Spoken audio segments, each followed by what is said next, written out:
Hey there, everybody. Um, Yo, Dre, I got something to say. This is Walt. Uh, Today, I'd like to talk about Joe Biden. Um, Seems like a lot of people have been silenced on talking about Joe Biden due to the election or the uh, corporate media and DNC primary winner is the guy going against Trump. Uh, Geez, I think it was the day that he named Kamala Harris his running mate.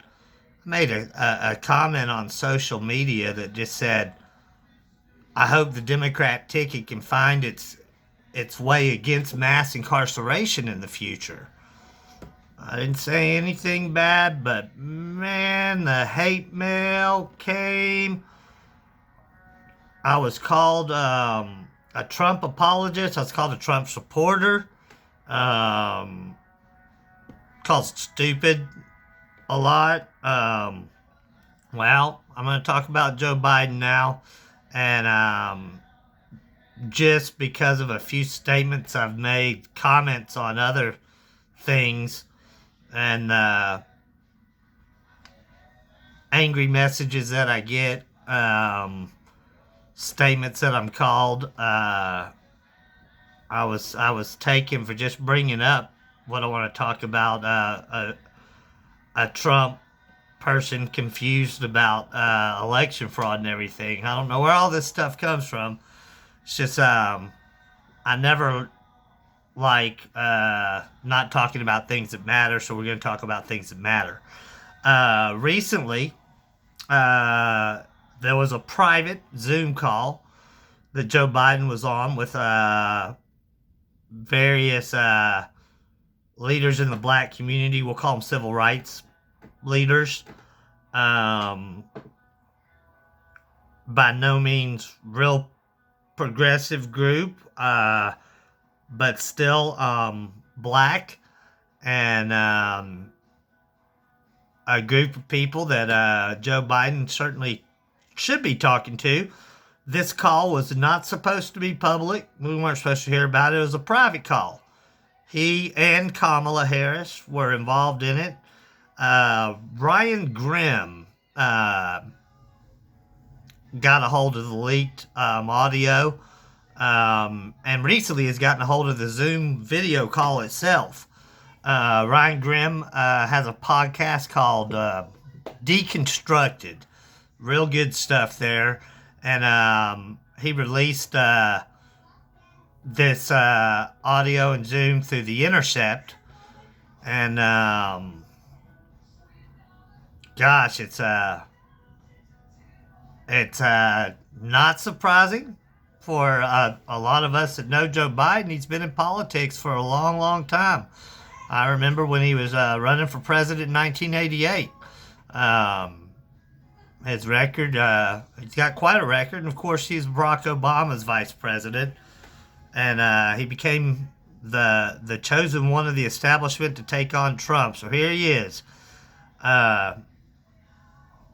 Interesting enough, CNN, MSNBC, ABC, CBS, all until recently have had very little to say about this.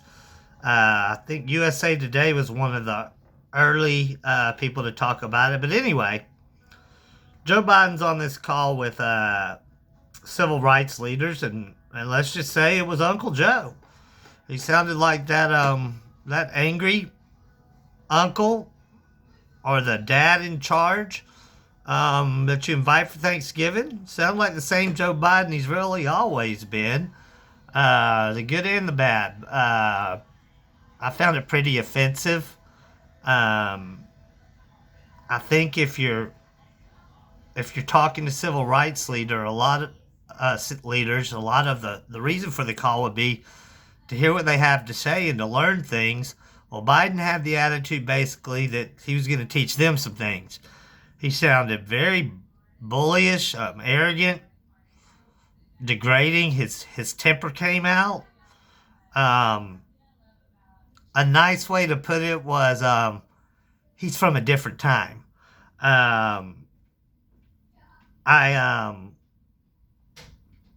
I refuse to say this isn't allowed, and we're going to talk about Biden. This has nothing to do with Donald Trump. Election's over. Nothing to do with Donald Trump. So save that on your comments and messages to me about Donald Trump. Let's see who was in this meeting. Lots of leaders. I don't want to try to name them all or mess anybody's name up, but I know that Derek Johnson, head of the president of the NAACP, was there. Reverend Al Sharpton, mainstream Democrat, civil rights uh, leader for sure. They also had Cedric Richmond was there, who has recently been named to the Biden cabinet, or there's talk of it, environmental position, and there was talk that he would be with Biden at all times, kind of like a senior advisor, that he'd have somebody to lean on because racial issues were important to him. I think it's more of a shield, kind of like Joe Biden's quick to reference what James Clyburn says all the time, but that doesn't necessarily represent the thoughts of Black America, but certainly a part of it. Um, I encourage you to listen to the tape. I'm not going to play any inserts of it, but it speaks for itself. Um, and you kind of, what rings true in my head is that Martin Luther King said when he wrote a letter from Birmingham jail to his wife Coretta, shortly before he was killed. He said, "I've grown to fear the white moderate the most," and this has been a fear of a lot of us on the left. Um, he started talking to him in a conversation, and he was very defensive. He said what had happened was Derek Johnson had brought up some concerns he had about Tom Vilsack being named to the cabinet as Secretary of Agriculture. And Derek Johnson was talking about how this would upset the electorate, especially in Georgia. He had, in Georgia, Tom Vilsack was in a similar position in the Obama administration in 2010.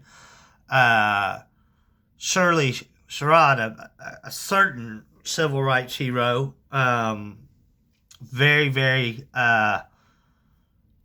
looked upon as a wonderful pioneer and leader in the civil rights movement.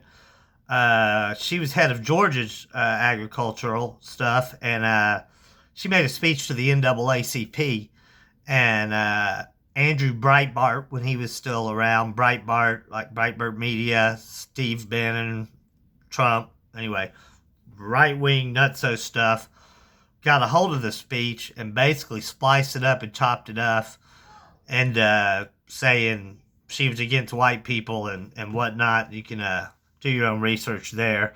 Anyway, Tom Vilsack fired her from her position.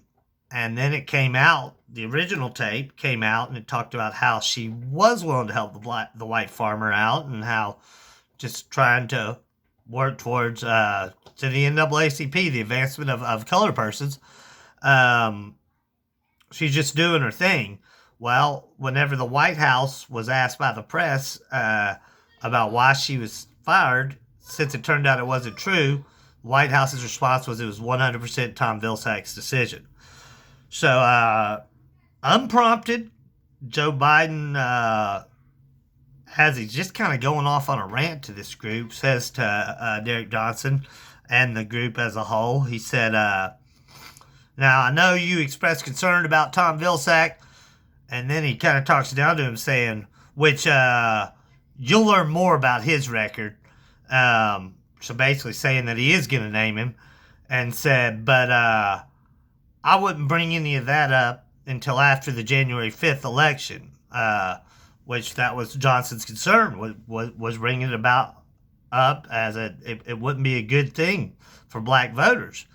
And of course, black voters in Milwaukee, Detroit, Philadelphia, Atlanta, especially young black voters that were brought to the table for the first time, is what pushed Biden over the top. And Biden said famously in his victory speech that black people, you have my back, and now I'll have yours.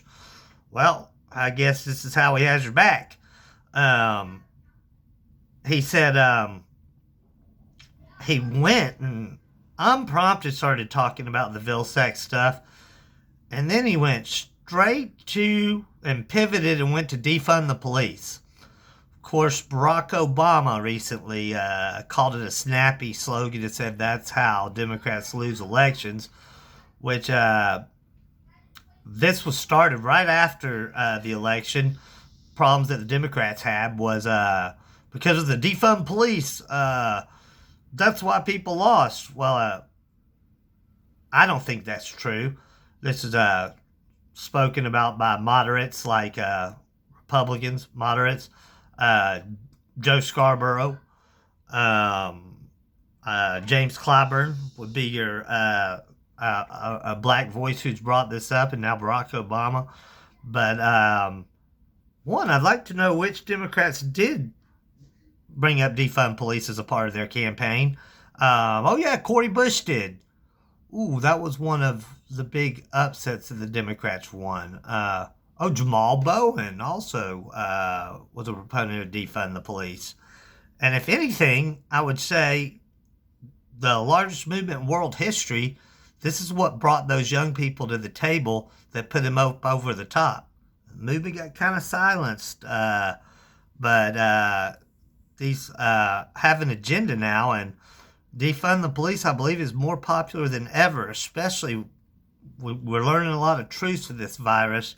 And as healthcare budgets, education budgets, homelessness, hunger, all these budgets are squeezed. People are wondering why over half of our budgets, city budgets, go to the police.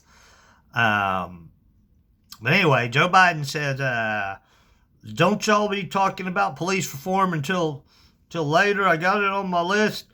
He said, but especially that defund the police. That's how they beat the hell out of us.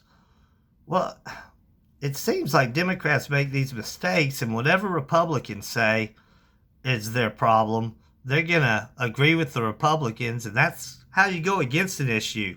You know what else was unpopular messages? ERA, women's right to vote, was unpopular. The civil rights movement was unpopular at the time. Muhammad Ali was extremely unpopular. Being against the Vietnam War was unpopular. Being against the Iraq War was unpopular. Black Lives Matter was originally unpopular. Wrong messaging. Well, people protesting and advocates aren't going to say, we want less police brutality and less black people getting killed by the police. No, we want to end it. And people are going to say what they mean. And it's as far as these liberal ideas, the DNC couldn't support Medicaid for all with all that money they get from Big Pharma, but candidates who did won. They say the messaging hurt. Let's see, Florida went for Trump. It's supposed to be close, but went pretty good for Trump. But you know what else Florida passed with that same electorate that voted for Trump? They passed $15 an hour minimum wage. They passed a fair wage balance. A lot of these things that people think are unpopular, that's just what corporate media is telling you to. Now, MSNBC and CNN's ratings have never been better. This Trump election fraud, they say they don't want to hear about Trump. Let's move on. But they're worried to death about Trump. They can. Anyway, back to his Zoom talk. When he went on his defensive rant, he said let me let me tell you, I might not have AOC or progressive stamped on my head, but I've got more done than anyone you know in Congress. I've got more done. And he said, I was the first person, black or white, to mention that the COVID was affecting black people 3-1 over white people. I mean, he was the one. Uh, and A guy I like listening to who's gaining a lot of popularity is Tim Black. He's a progressive, centered on issues important to the black community. He's black. Um, he had some words to say. He said that Joe Biden said, "Warm up the bed, go tend to the crops." He said after the I don't have AOC or progressive stamped to my head. He says you got KKK stamped to your head. It's gonna be it's open season. It's time to tell things like they are, and people will be open for their opinions. Biden also said in the year 2040, white Europeans will be the minority, and you guys are gonna have to answer to Hispanics. That's right. Y'all won't even be the biggest minority. You're gonna have to answer to them. Um, it's just something definitely to be aware of, and kind of talk to him like it was dad talking down to kids. Um, kind of similar to that. It wasn't a hearing from the civil rights leaders as much it was a talking down to the civil rights leaders. Um, I think that the protest tells us that a lot of things need to be dealt with, and people are tired of being told to wait. We were told to wait until the election. People said, I'm going to vote for Joe Biden. I'm going to vote for Joe Biden. And then I'm going to hold him accountable on day one. Well, it's going to be a fun 4 years. I'm going to be holding him accountable and continuing to push for things that matter. I There's so much. I think that people have got to get the Trump factor, and you better believe CNN and MSNBC are going to want you to keep Trump going, especially whenever he says something about defunding the police. It seems like Joe Biden mentioned it more than Kelly Loeffler did in Florida. He said, if you said you'd vote for Joe Biden, but you're going to hold him accountable, it's time. That comment he made just keeps ringing in my head when he said, no AOC or progressive stamped on my forehead, but I've got more done than anybody you know. Well, let's talk about, you got more done? Who else got more done? The Atlanta child murderer got a lot done, didn't he?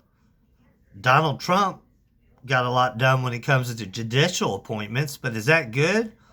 What has Joe Biden done for the black community that he's got done that are good for the black community? The crime bill, where he incarcerated black people and threw away the key, helped escalate the war on drugs, gave 50 to 60 new qualifications to fall under the death penalty. He helped NAFTA, that great trade deal. That was good for people. He helped push through the Iraq War.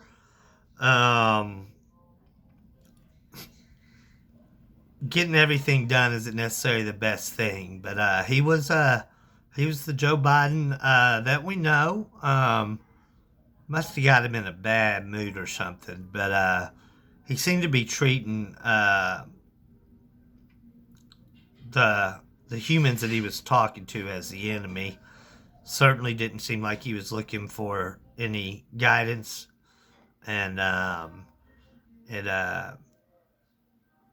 didn't look like he was looking for any advice or any concessions. He was just telling them that he's in charge now and he'll get it done. And he did the talking points to keep moderate people happy. Um, if defunding police makes you uncomfortable, good, because you need to think about it a little bit and what's going on. I hope that defunding education made you uncomfortable too. Defunding healthcare and defunding our pockets right now. We don't have a stimulus bill. It's called a survival bill. We don't have anything. That's our tax dollars they're playing with, but we don't get anything of that. Um, that seems to be a big deal. Americans need money real bad. So all those things that have been okay defunding, I'm sure the Planned Parenthood isn't one that you hear a lot about, but been defunded. Um, Arts and schools. My daughter was in marching band, and we had to do fundraisers, so the kids had instruments. Um, all education, everything's defunded, but the police are never turned down.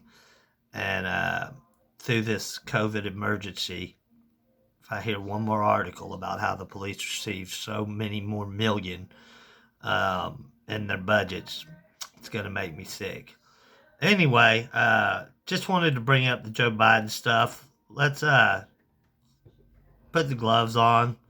Uh, our leaders and our agenda matters. Um, let's push things towards the left and for the people and what the people want. Let's not run scared in what the Republicans or Trump tells us we're going to do. Believe that that's the reason you're not winning. Maybe the real reason you're not winning is because you're playing the same deck of cards over and over and refusing to bring more people to the table and inspire. That movement had millions of people organized, mobilized, and motivated to vote. And that's what helped Joe Biden get over the top. It's time to listen to them. Hey, I want to give a shout out to one of my new subscribers, Mr. Aaron Thomason. He's a righteous brother. Certainly finds himself on the left side of things. Good brother. Sent me the best music video ever. We'll probably have a video about that. Well, I promised I'd stay under 5 minutes, and it's at 23 minutes and 30 seconds. If you made it this far, be sure and like, share, subscribe. Hope everybody's doing all right. We're going to have more talks about Joe Biden. I'll say some good things about him. There's lots of good things to say, but since that's all we hear in the mainstream media, Fox News will be critical of them. They're talking about Hunter Biden and stuff, but your mainstream media doesn't do it. So let's get real. He's our president-elect. Yo, Dre, I got something to say.